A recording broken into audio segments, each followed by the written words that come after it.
Hey there. We come now to Chapter 3 of the Voyage of the Dawn Treader. This chapter is entitled The Lone Islands. The Lone Islands. "Land in sight!" shouted the man in the bows. Lucy, who had been talking to Rents on the poop, came pattering down the ladder and raced forward. As she went, she was joined by Edmund, and they found Caspian, Drinian, and Reepicheep already on the forecastle.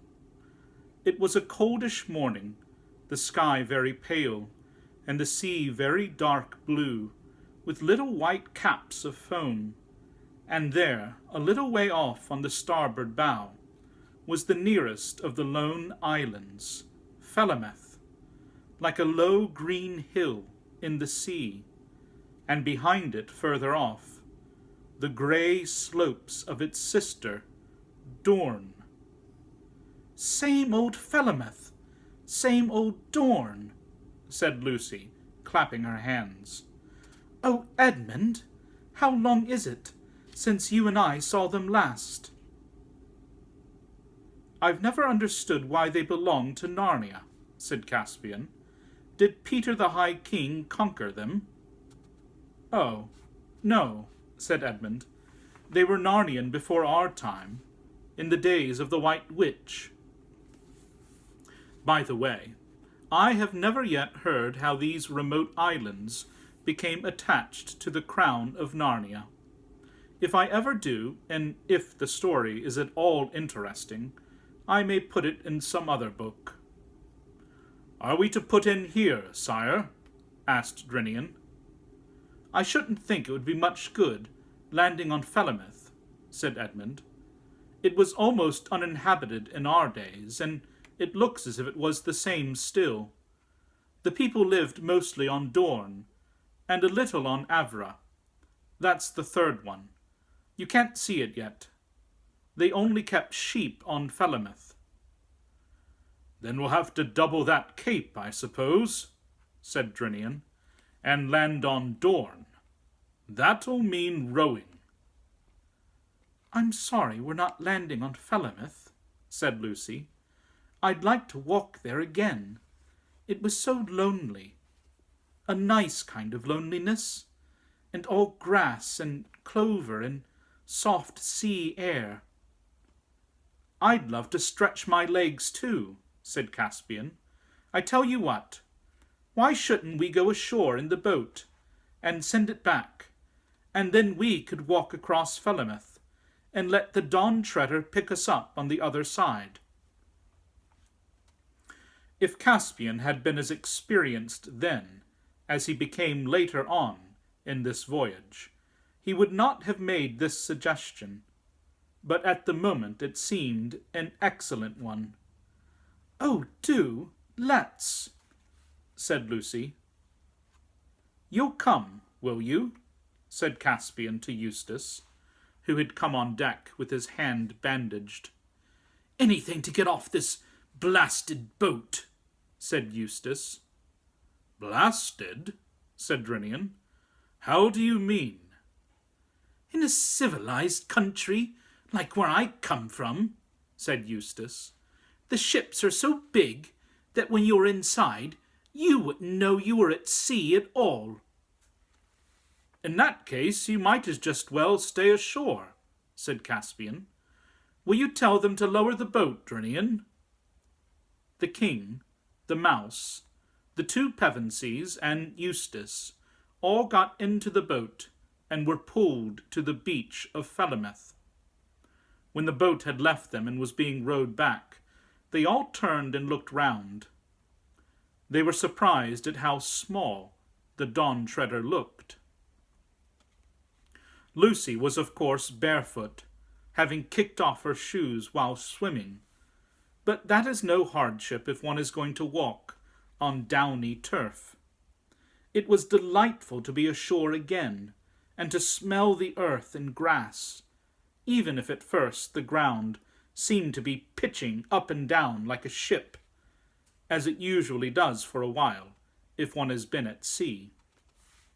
It was much warmer here than it had been on board, and Lucy found the sand pleasant to her feet as they crossed it.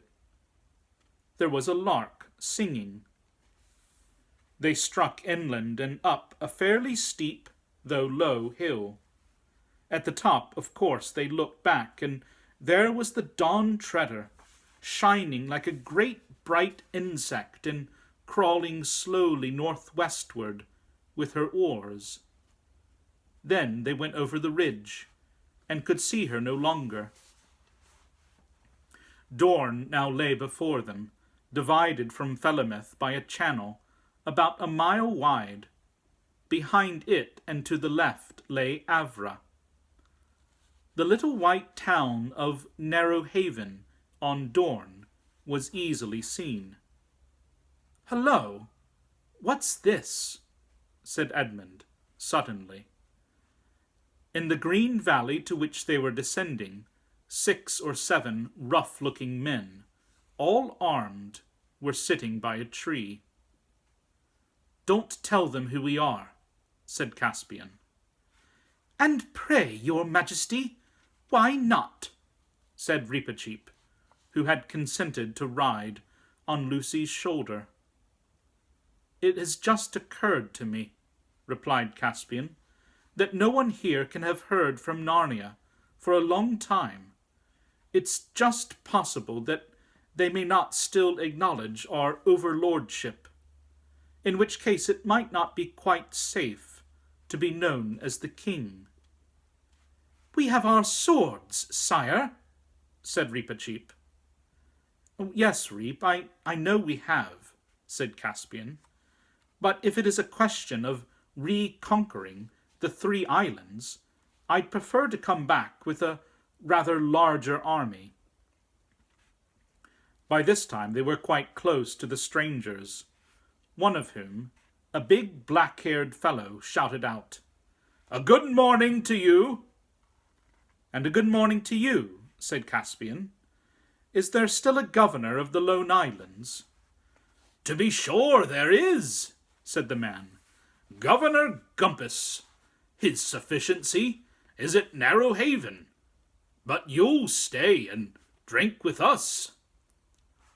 Caspian thanked him, though neither he nor the others much liked the look of their new acquaintances, and all of them sat down.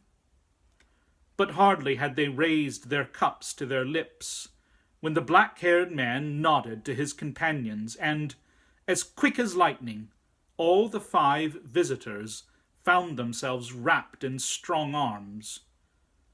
There was a moment's struggle, but all the advantages were on the one side, and soon everyone was disarmed, and had their hands tied behind their backs, except Reepicheep, writhing in his captor's grip and biting furiously. "Careful with that beast, Tax," said the leader. "Don't damage him. He'll fetch the best price of the lot, I shouldn't wonder." "Coward! Poltroon!" squeaked Reepicheep. "Give me my sword and free my paws if you dare." "Shoo!" whistled the slave merchant, for that is what he was. "It can talk! Well, I never did.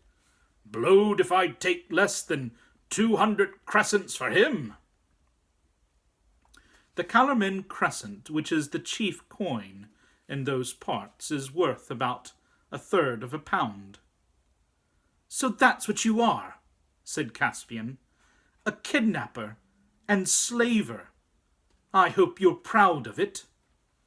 Now, said the slaver. "Don't you start any jaw. The easier you take it, the pleasanter all round, see? I don't do this for fun. I've got my living to make, as same as anyone else." "Where will you take us?" asked Lucy, getting the words out with some difficulty. "Over to Narrow Haven," said the slaver, "for market day tomorrow." "Is there a British consul there?" asked Eustace. "Is there a witch?" said the man. But long before Eustace was tired of trying to explain, the slaver simply said, "Well, I've had enough of this jabber. The mouse is a fair treat, but this one would talk the hind leg off a donkey. Off we go, mates." Then the 4 human prisoners were roped together, not cruelly, but securely, and made to march down to the shore. Reepicheep was carried. He had stopped biting on a threat of having his mouth tied up, but he had a great deal to say, and Lucy really wondered how any man could bear to have the things said to him which were said to the slave dealer by the mouse. But the slave dealer, far from objecting, only said, "Oh, go on," whenever Reepicheep paused for a breath, occasionally adding, "It's as good as a play," or, "Blimey, you can't help almost thinking it knows what it's saying," or, "Was it one of you that trained it?" This so infuriated Reepicheep that in the end the number of things he thought of saying all at once nearly suffocated him, and he became silent. When they got down to the shore that looked toward Dorne, they found a little village and a long boat on the beach, and lying a little further out, a dirty, bedraggled-looking ship. "Now, youngsters," said the slave dealer, "let's have no fuss, and then you'll have nothing to cry about. All aboard."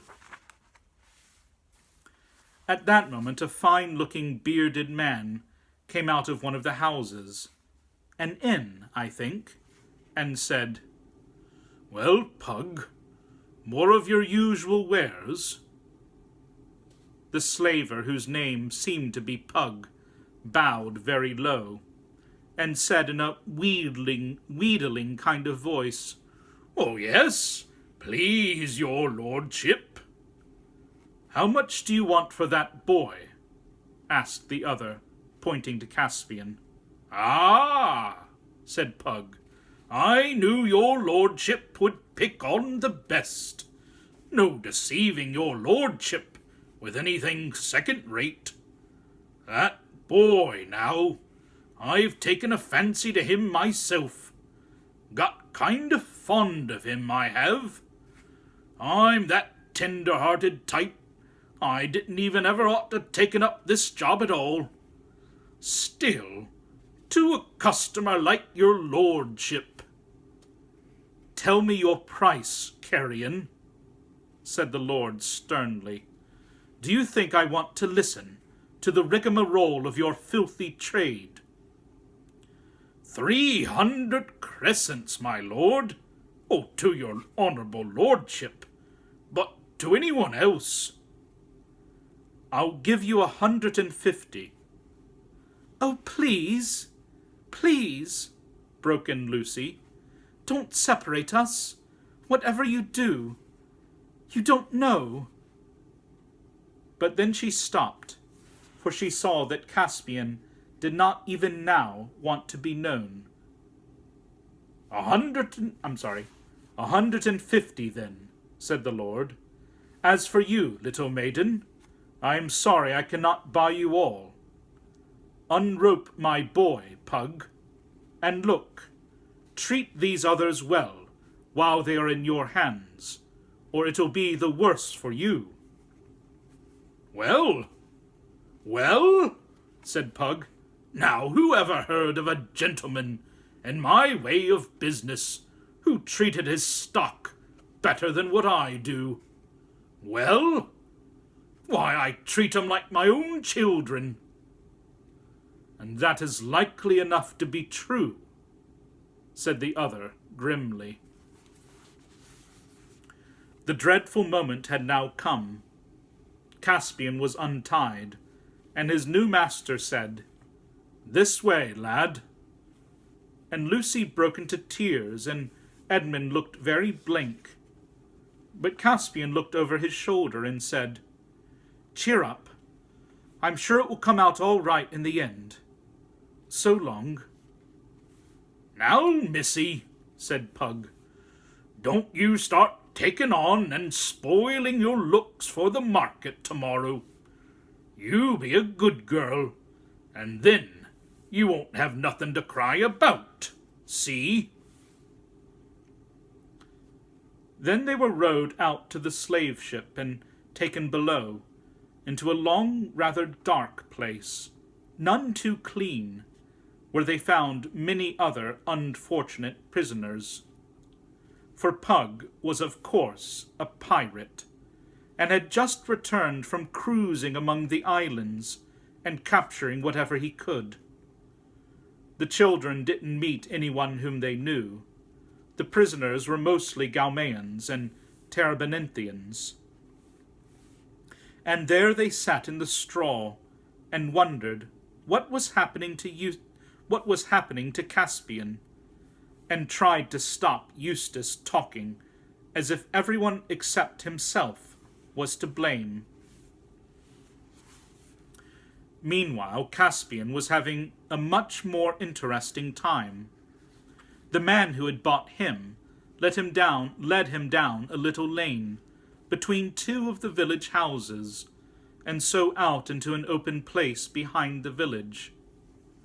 Then he turned and faced him. "You needn't be afraid of me, boy," he said. "I'll treat you well. I bought you for your face. You reminded me of someone." "May I ask of whom, my lord?" said Caspian. "You remind me of my master, King Caspian of Narnia." Then Caspian decided to risk everything on one stroke. "My lord," he said, "I am your master. I am Caspian, King of Narnia." "You make very free," said the other. "How shall I know this is true?" "Firstly, by my face," said Caspian. "Secondly, because I know, within 6 guesses, who you are. You are one of those 7 lords of Narnia, whom my uncle Miraz sent to sea, and whom I have come out to look for. Argars, Byrne, Octasian, Restamar, Mavramorn, well, I've forgotten the others. And finally, if your lordship will give me a sword, I will prove on any man's body in clean battle that I am Caspian, the son of Caspian, lawful king of Narnia, lord of Cair Paravel, and emperor of the Lone Islands." "By heaven," exclaimed the man, "it is his father's very voice and way of speech. My liege, your majesty." And there in the field he knelt and kissed the king's hand. "The moneys your lordship dispersed for our person will be made good from our own treasury," said Caspian. They're not in Pug's purse yet, sire," said the Lord Byrne, for he it was, "and never will be, I trust. I have moved his sufficiency the governor 100 times to crush this vile traffic in man's flesh." "My Lord Byrne," said Caspian, "we must talk of the state of these islands. But first, what is your lordship's own story?" "Short enough, sire," said Byrne. "I came thus far with my 6 fellows, fell in love with a girl of the islands, and felt I had had enough of the sea. And there was no purpose in returning to Narnia, while your majesty's uncle held the reins. So I married, and have lived here ever since." And what is this governor, this Gumpus, like? Does he still acknowledge the king of Narnia for his lord? In words, yes. All is done in the king's name. But he would not be pleased to find a real, live king of Narnia coming in upon him. And if your majesty came before him alone and unarmed, well, he would not deny his allegiance, but he would pretend to disbelieve you. Your grace's life would be in danger. What following has your majesty in these waters? There is my ship, just rounding the point, said Caspian. We are about 30 swords, if it came to fighting. Shall we not have my ship in, and fall upon Pug, and free my friends whom he holds captive? Not by my counsel, said Byrne. As soon as there was a fight, 2 or 3 ships would put out from Narrow Haven to rescue Pug. Your majesty must work by a show of more power than you really have, and by the terror of the king's name. It must not come to plain battle. Gumpus is a chicken-hearted man, and can be overawed. After a little more conversation, Caspian and Byrne walked down to the coast, a little west of the village, and there Caspian winded his horn.